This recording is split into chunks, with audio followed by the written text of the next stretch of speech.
Today in Douala, Cameroon's economic capital city. Ladies and gentlemen, thanks for joining Equinox on our third and last edition of the bilingual newscast for the day. We are live from our central news desk, and the first part is in the French language with Julien Bert-Pisa. Julien Bert-Pisa, good afternoon. Bon après-midi à vous, Formi Armstrong Sanda. Mesdames et messieurs, bon après-midi à tous et bienvenue aux 12h sur Equinox Télévision. Tout d'abord, cette interpellation d'un gang de présumés malfrats dans la région de l'Ouest Cameroun. Ces individus semaient la terreur dans cette partie du pays avec des assassinats, des braquages à main armée, des kidnappings et demandes de rançon. Ils sont tombés dans les filets des fins limiers grâce aux renseignements. Leclerc Sakem nous en dit un peu plus. Voici les 7 mousquetaires qui font perdre le sommeil aux populations de la localité de Houm, dans la région du nord-ouest Cameroun. À leur attise des assassinats, des kidnappings avec demande de rançon. Ils ont kidnappé mon fils, mes bœufs, ils m'ont demandé 1 million de francs CFA. Au cas contraire, ils vont tuer mon fils.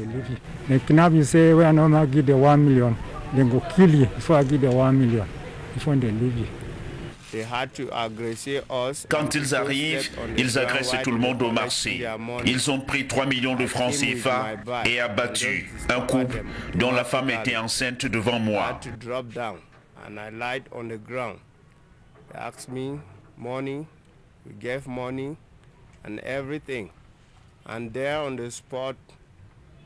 One of our brothers was killed there by this armed robber. And in his pocket was only 500 francs that they took. He was killed alongside with his wife, and the wife was a pregnant woman.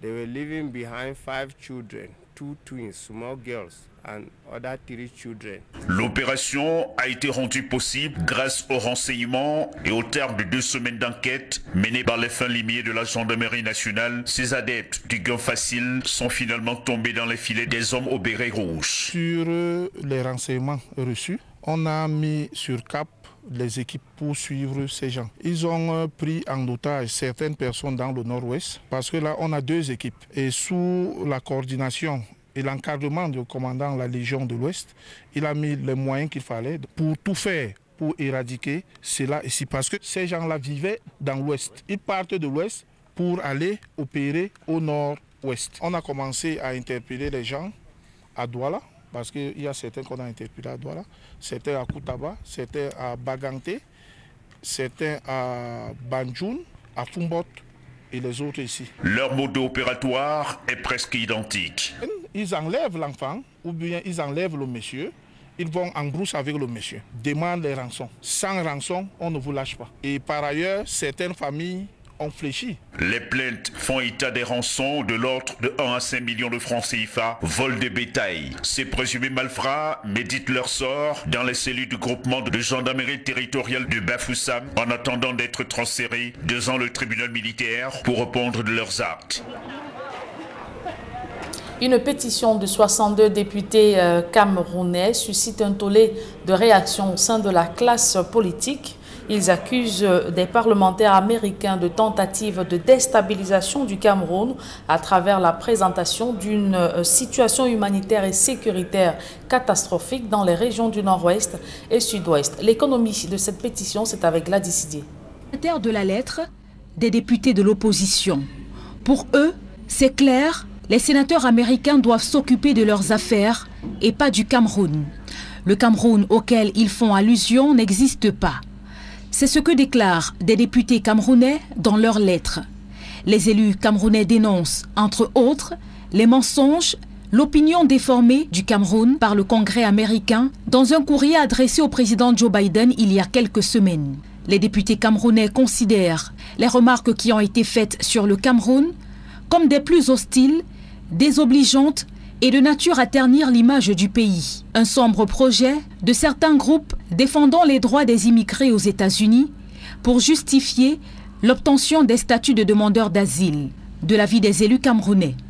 Ces derniers regrettent que dans un effort de prendre en considération et de succomber à la pression provenant de leurs différentes juridictions, les organisations américaines de défense des droits de l'homme et autres groupes de pression que quelques parlementaires égarés, selon les élus camerounais, puissent décrire leur pays de la manière la plus horrible. Un pays, font-ils savoir, qui fournit facilement des documents de voyage à ses citoyens pour leur permettre de se rendre partout dans le monde et considère le droit au voyage et le droit à l'émigration comme une liberté fondamentale.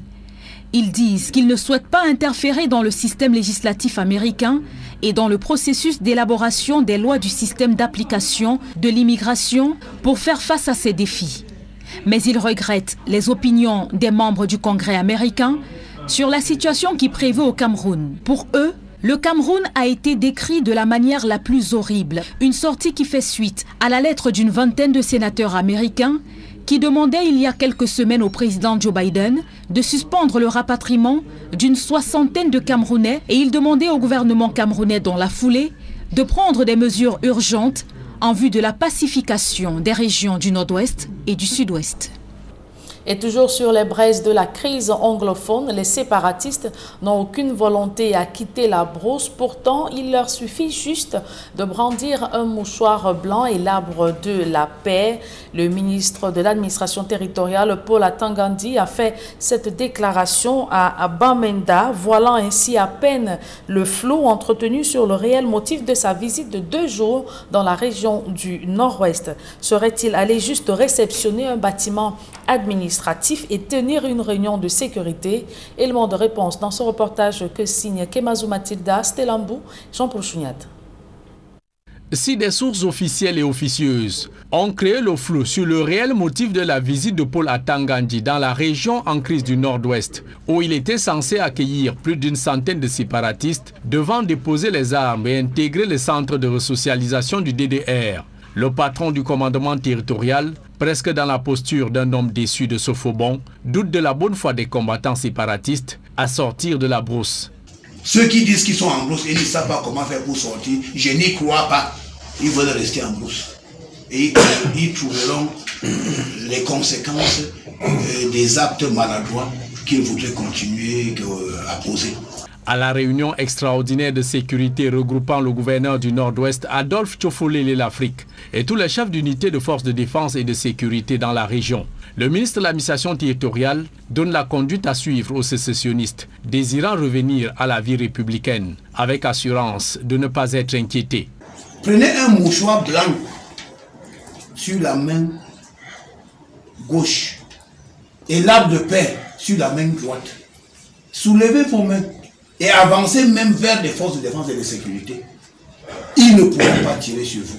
Parce que lorsque vous avez soulevé les mains, et on le sait, vous avez les mains en l'air avec vos munitions, c'est un signe de reddition. Autre sujet imposé à l'ordre du jour de cette réunion, selon Paul Atangandi, la découverte à l'instant d'une cache d'armes artisanale à Oum, dans le département de la Mentchoum. Il y a un citoyen responsable qui a appelé la gendarmerie pour dire que les terroristes ont caché les armes quelque part dans cette localité. Et les gendarmes sont allés là-bas, ils ont récupéré ces armes. À chaque fois que les populations nous aident à récupérer les armes, à chaque fois que les terroristes eux-mêmes déposent des armes, c'est-à-dire nous diminuons leur capacité de nuisance. Et bien avant cette concertation stratégique pour la sécurisation de la région du Nord-Ouest, Paul Atangandi est allé à Bafut faire l'état des lieux d'un arrondissement où des bandes armées en 2018 avaient sémé la terreur, incendiant tout sur leur passage, dont la sous-préfecture du coin que vient de reconstruire le bataillon d'intervention rapide. Pour mieux encadrer les activités des autorités administratives, ils nous ont proposé des miradors devant et derrière. Cela veut dire que quand le sous-préfet est dans son bureau, il y a les postes de contrôle et qui peuvent suivre jusqu'à 300, 400, jusqu'à 2 km. Donc je crois que c'est une innovation. En quittant la région du Nord-Ouest, le ministre Paul Atangandi recommande une fois de plus aux populations de collaborer avec les forces de défense et de sécurité pour neutraliser les séparatistes et autres assaillants armés qui compromettent le retour à la paix au Cameroun anglophone. Évoquons à présent ces précisions du ministre des Travaux publics sur la nature et la portée des travaux à réaliser à la pénétrante est de la ville de Douala, lesquels travaux intègrent entre autres la réalisation d'un boulevard avec des aires de stationnement, puis la construction d'un deuxième pont sur le fleuve d'Ibamba. Des précisions données lors de l'évaluation des chantiers d'infrastructures routières en vue ou en cours d'exécution sur l'ensemble du territoire national. Je vous propose d'écouter Emmanuel Nganou-Djumesi, ministre des Travaux publics. Il faut noter ici que nous réalisons, on parle de pénétrante est, mais à la vérité, nous réalisons un boulevard urbain à Douala. 3 fois 2 voies, chaque voie ayant 9,333 km. 3 fois 2 voies, ça fait 27 fois 2, dans un peu plus de 54 km de chaussée. 6 giratoires, 2 ouvrages supérieurs et inférieurs à réaliser, dont une grande plateforme, plus de 34 mètres de plateforme pour notre boulevard urbain à Douala. En plus de la réalisation de ce boulevard urbain, pour éloigner et éviter l'effet entonnoir qui voudrait donc nous avons un boulevard urbain qui au niveau du pont de Dibamba se rétrécit. Alors, Monsieur le Président de la République a instruit la construction d'un nouveau pont sur la Dibamba, dont les 88 milliards prennent en compte l'aménagement du boulevard urbain, l'aménagement des voies alternatives pour éviter que des travaux ne cohabitent avec une intense circulation. On ne peut pas aménager des voies alternatives. Et surtout, la construction d'un deuxième pont sur la Dibamba à l'effet d'éloigner l'effet entonnoir dont je viens de parler. Voilà. Le ministre des Travaux publics est également préoccupé par l'indisponibilité des granulats qui créent d'énormes retards dans l'exécution de certains projets routiers, notamment ceux logés dans le Grand Nord. Il propose une mutualisation des moyens des entreprises adjudicataires en vue de la mise en place des concasseurs mobiles. Je vous propose de l'écouter une fois de plus. Une entreprise qui réalise des travaux en Ngaoundéré doit venir chercher des granulats à Yaoundé, les faire transporter par des wagons qui ne sont pas toujours disponibles. D'où la nécessité pour nous d'amener ces entreprises mobilisées sur plusieurs chantiers routiers dans la même zone d'intervention, de mutualiser leurs moyens, par exemple, par la mise en place des concasseurs mobiles. J'ai demandé que tous les cailloux disponibles soient utilisés, moyennant une formulation qui sera proposée par le bureau d'études techniques qui assure la maîtrise d'œuvre, en rapport avec l'entreprise elle-même, par la direction générale des études techniques qui a maintenant en son sein un laboratoire, ou alors avec le concours du laboratoire national du génie civil. Donc, nous ne devons plus dire que les cailloux de bonne qualité ne sont pas disponibles. Les cailloux existent, il faut améliorer la qualité par les nouvelles formulations. Mutualisation donc des moyens pour tirer aussi le coût vers le bas, dans la mesure où dans le contrat de chaque entreprise, on va juste prévoir une participation à la mise en place. J'ai pris l'exemple du concasseur mobile et l'entreprise ne sera pas nécessairement amenée à acquérir un concasseur mobile pour elle-même.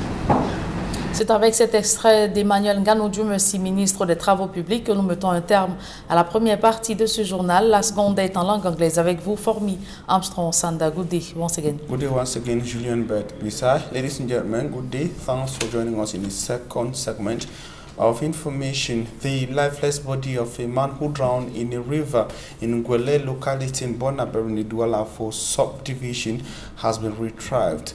The man, whose name we got as Gerard, reportedly went missing on Wednesday this week, as Matt Njikangibre tells us in the following report.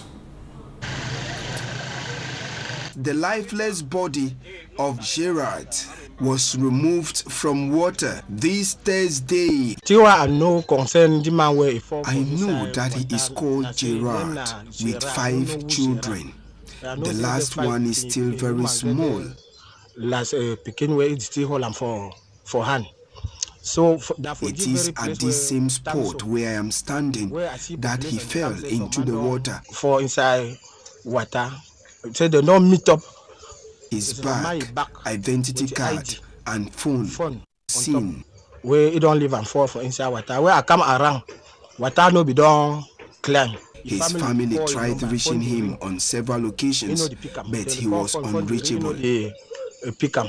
The way water be done go up. Attempts at removing him. The time he fell, failed. So my way be to go find a fish for inside water. It drag and put him for corner. It was only this Thursday that a fisherman found the body floating on water before he dragged him to the shore. Many are now asking if the man was mentally sick or had a particular problem that was disturbing him. He is not mentally sick, but for typhoid fever that is disturbing him. He owns a building construction shop and tricycle that he distributes cement with it. So it is so eager for go took injection. Gerard is married and a father of 5 kids. Gendarmes in Bonaberi have opened the investigation to get to the bottom of this incident. And that same Bonaberi in Douala 4 subdivision has enormous challenges ranging from youth unemployment to the lack of access to information from the many companies that are in the Douala 4 subdivision. Some of the other problems faced by the people are the absence of basic social amenities, and the challenges were channeled by youths of the locality to the mayor who organized an exchange meeting with youths of the Douala 4 municipality. Innocent Aze tells us more. In an exchange meeting with their mayor, the inhabitants of Douala 4 subdivision unveiled different issues affecting them adversely. L'insécurité. Ngamini Raphael raised the issue of insecurity on the rise in Mabanda Quarter. Heaps of garbage all over the municipality. The youth seized the opportunity to also present their difficulties. Our major problem is youth unemployment, limited access to information that can bounce youths into productive entrepreneurship. Insecurity is not left out. According to the mayor, Hervé Edouard Mobi, it was necessary to bring together these youths and inquire from them what needs to be done to satisfy their wants. He says the council cannot recruit everybody, but assures with Douala being an industrial zone, the council can link youths with the different companies to procure a job. C'est ce rôle, c'est l'un des rôles que la task force est chargée de faire. Philippe Nanga, who is coordinator of the civil society group Monde Avenir and one of those who nurtured the idea of grouping the youths and the mayor of the Douala 4 subdivision to maturity, believes permettre aux populations, en particulier les jeunes. This action will permit the population, particularly youths, to effectively contribute to local governance, follow up the contributions they chip in, and above all, influence decision making. Nous nous réjouissons que le maire de Douala 4e était le premier à accepter de se prêter à ce jeu. On l'a déjà fait à Douala 1er autrefois. The civil society organization expects such a meeting is embraced by other mayors in Douala. And in Banga, in the Mungo division, still in the littoral region of Cameroon, the major challenge facing the people is the rising numbers of COVID-19 within the context of the second wave of the virus. The divisional officer from Banga, in order to change the narrative when sensitizing inhabitants, he began at the Banga main market in Osanaze once again. He is not looking for weights of the fowls to buy. Rather, he is controlling traders who are not wearing their face masks.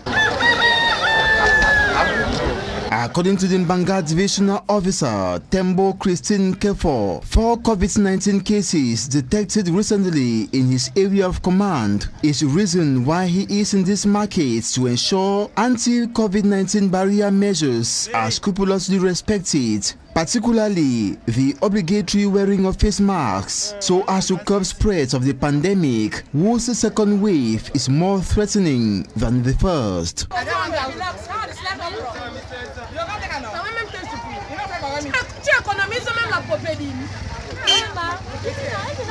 All those who were not wearing the face mask were given a day of grace to afford one, so as to protect their lives and those of others around them. Traders in this Mbanga market suggested the divisional officer mounts pressure on the mayor to put in place agents to keep the market clean to avoid infection. You see, as you for your house is clean, but you come from market. If you can't carry seat from market, instead go get for picking them for house. A day of grace, the divisional officer says, comes only once, warning defaulters will be infringed accordingly. And fresh clashes between rebels loyal to the president of the Central African Republic, or fighters, right, soldiers of this government in the Central African Republic, and rebels loyal to the former president Francois Bozize has caused many people running out of the Central African Republic to seek refuge in East Cameroon. Immaculate Fogo in the following report paints a disturbing picture of Central African refugees who are rushing to Garwa in the East region. The resurgence of violence in the Central African Republic has driven over 3,000 Central Africans to neighboring countries. One of those countries hosting a great number of these refugees is Baturi, located in the east region of Cameroon. Before settling in the site, many of them went through traumatic scenes of violence, which is affecting their mental health. Another major challenge faced by these group of people is poor infrastructure and limited access to education. Several parents are unable to send their children to school due to limited means.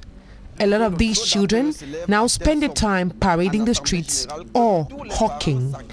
11 communities hosting refugees in the East region are going to be benefiting from the BMZ project, which aims at providing responses to the humanitarian situation of the refugees. To reduce the dependence on aid in the communities affected by the Central African Republic crisis in Cameroon and in Central Africa.